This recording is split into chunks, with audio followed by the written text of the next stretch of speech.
नमस्कार दोस्तों, आपका बहुत बहुत स्वागत है। ये बहुत इंपॉर्टेंट टॉपिक है क्लाइमेट चेंज का। पूरी दुनिया को इसके लिए चिंतित होना चाहिए। जिस तरीके से देखा गया है यूएन की मीट में, इसमें ग्लोबल लीडरशिप की मीट में बहुत कंसर्न्स जताया गया।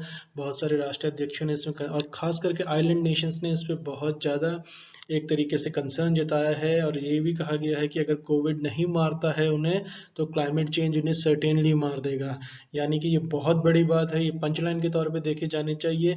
इस एक लाइन में पूरा का पूरा सारांश है किस तरह से हमारी जो एक तरीके की हमारी परस्यूट है, क्वेस्ट है इकोनॉमिकली वाइब्रेंट होने की, और जो एनवायरनमेंट की कॉस्ट पे हो रहा है उसके मद्देनज़र ये बहुत इंपॉर्टेंट है। और ये जो बैकड्रॉप है, इसमें साइबेरिया के जिस तरीके से टेम्परेचर राइज हो रहे हैं, और आइस कैप्स जो हैं ग्रीनलैंड की और कनाडा की लगातार मेल्ट होती चली जा रही हैं, जिसका पूरी जो ओशन की जो चेन है उससे पूरी इकोनॉमी पे, पूरी वर्ल्ड पे और सिर्फ उसका फिशरीज पे भी असर पड़ेगा। ना सिर्फ उसके मेरीन को खतरा है, एनवायरनमेंट को खतरा है, बल्कि उससे जुड़े लाइवलीहुड उसको भी बहुत बड़ा खतरा है। चलिए हम इसको आगे देखते हैं।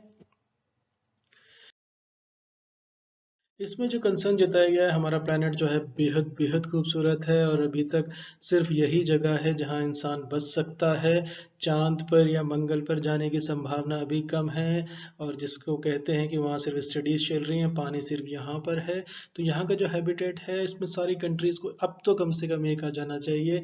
जिस तरीके से इन्होंने जी भर के रज के इन्होंने जिस तरीके से पॉल्यूशन किया है पूरी दुनिया के अंदर, ग्लोबल वार्मिंग, ओजोन की जो लेयर है, जो अल्ट्रावायलेट हार्मफुल अल्ट्रावायलेट रेस को जो बचाती थी, उस पर जो एक तरीके का होल हो गया है।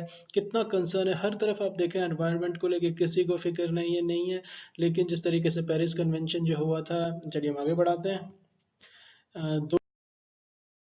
2015 में हुआ था वो, तो उसके बाद इन्होंने कहा था कि 2 डिग्री हम घटाएंगे। लेकिन अगर ये 1 पॉइंट जिसको कहते हैं आपका 1.6 फ़ारेनहाइट भी चला गया, यानी कि 1 डिग्री भी बढ़ गया, तो 16 फीट पानी बढ़ जाएगा, सी लेवल इसका राइज हो जाएगा, और काफ़ी सारे आइलैंड्स नेशंस जो हैं उसमें समा जाएंगे।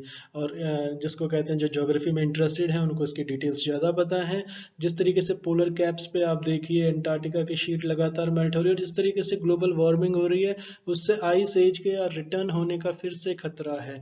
जो अगर आप हिस्ट्री को देखें, तो जितनी भी आप सभ्यताएं देखें, उनमें जो पुराना है उसमें सबने कहा है कि एक तरीके से नोहा जी की बोट है, उसमें सारा आप रिलीजन ले लीजिए, उन्होंने आइस जो शीट मेल्टिंग, उन्होंने भयावह स्थिति, भयावह जो रिकॉर्ड्स मिलते हैं हमें, उसमें उन्होंने जो आइस एज के साथ जो एक तरीके का पानी का जो एक तरीके का, जिसमें ग्लोबल वार्मिंग जो है ये होने वाले टाइम पे बहुत बड़ी त्रासदी में बदल जाएगा।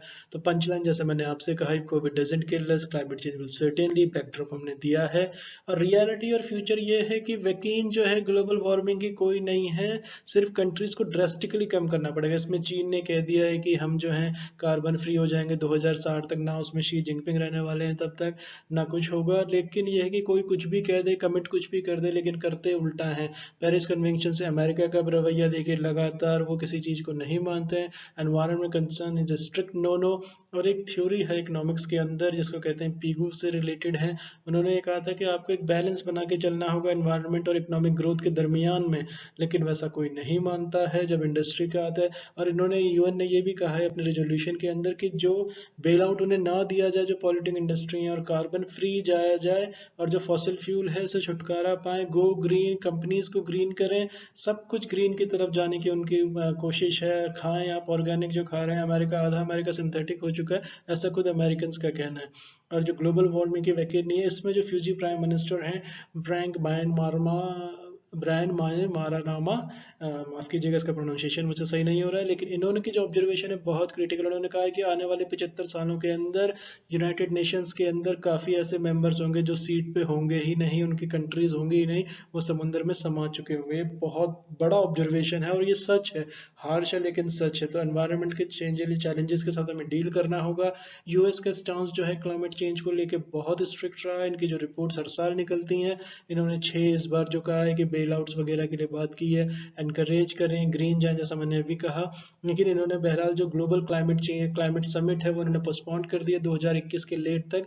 ये ग्रोइंग कंसर्न है सभी के लिए, खास करके आइलैंड नेशंस के लिए, एलडीसीज के लिए, और अफ्रीका के गर्म उसके लिए भी है। जिस तरीके से आप ओशन बेल्ट को देखेंगे डिस्कवरी चैनल में या नेट जियो में आप देखेंगे, तो जिस तरीके से वो पूरी की पूरी एक तरीके की बेल्ट है, वो जो पानी की, जिस तरीके से ओशन महासागर आपस में जुड़े हुए हैं, तो अगर कहीं से भी कुछ भी डिस्टर्ब होगा तो उसकी आप त्रासदी देख लीजिए, जरा सा कुछ हो जाता है पूरी इकोनॉमीज तबाह हो जाती हैं, उसमें आप billions and billions of dollar लगा के भी उनको रिवाइव नहीं कर पाते हैं। तो ना सिर्फ हमारे लाइवलीहुड एग्जिस्टेंस के लिए बल्कि इकोनॉमी के लिए भी इस पे अब तो समझ जाइए, ऐसा कहना है यूनाइटेड नेशंस का। चलिए हम इस पर फिर बात करेंगे डिटेल से। अब चाइना ने भी जिस तरीके से कहा, चलिए thank you so much for listening. नमस्कार दोस्तों।